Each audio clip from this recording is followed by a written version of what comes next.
Hey, Block 3 students, how are you doing?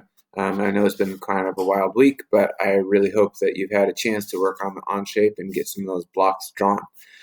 So it's Friday. You guys have now been working on ONSHAPE since the Wednesday before we went on this remote learning path. So I'm hoping that you have everything ready to turn in. So what I would like to do is show you what you need to do to get everything completed and turned in. All right. Now, the first thing I'm looking for is that you have all your blocks done. So, for example, here's my block 2, and you can check that it was drawn correctly. So make sure you go through and have all 8 of your blocks drawn. And then the other thing I was looking for from you is to have all your drawings completed. And this is really going to be the area that I'll be assessing and grading your blocks. So in your block drawing, you need to have a bunch of different things. For example, let's go back to my block 1 drawing. This is probably my best example of it all. And the first thing you'll see is that up here I have a shaded view of the block, and it's colored. If you need to add shaded view, you can see here on my drawing 2. All you have to do is right click the block, and then you can say show shaded view. So you want to make sure that you've shown the shaded view on all your blocks. It's kind of a nice way to separate that from your orthographic drawings. So the other things that I have in here, I have my other 3 views, my front view, top view, and side view. I have my name down here. I also have my date on the block 2, and I have the name of the block. So you should have block name, your name, and the date in there as well. I also want to make sure that you've used the right template, which is ISO A4 template. And let's see, we've got our dimensions. Some of the other things that you need to have is you need to have your assembly. Let's see if I can navigate my window.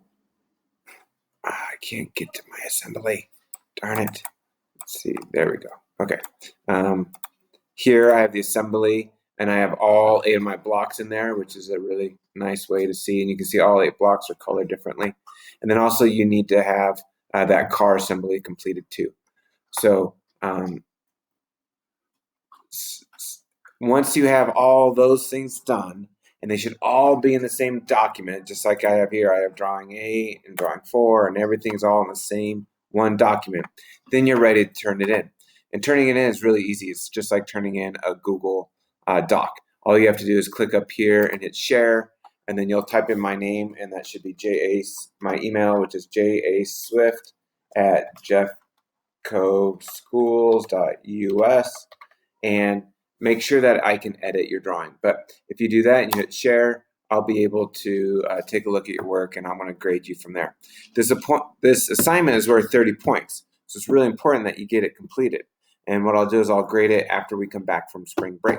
So if for some reason you're feeling you didn't have enough time to get it done this week, you still have the week during spring break, and I'll start grading these all through the week after spring break. I will be available from 10:30 to 11:15 on Friday. If you have questions, I'd be happy to answer those then. I also have those office hours from 8 to 9 in the morning. You can hit me up there, and I'd be happy to help you Friday morning too. But after Friday at 3 o'clock, I will be no longer on my email through spring break. So I really hope that you've been working hard on this through the week, and that you've really learned ONSHAPE. Our next step as a class will be to start using ONSHAPE to build those robotic claws. And I'm going to get you into teams, and you guys will start designing your parts for that. So again, please reach out if you have any questions. I hope this video has helped you, and I will also have written instructions on everything in this video too. So with all of that, I wish you all good luck, and I hope that this transition to remote learning has been okay for you. You know, I've gotten a chance to check in with a couple students. It's been nice to hear your voices and talk to you a little bit. So I really wish you good luck, and I hope that this has all been an easy transition for you. So talk to you later, and enjoy your spring break. I hope you all do something fun with your time. Thanks.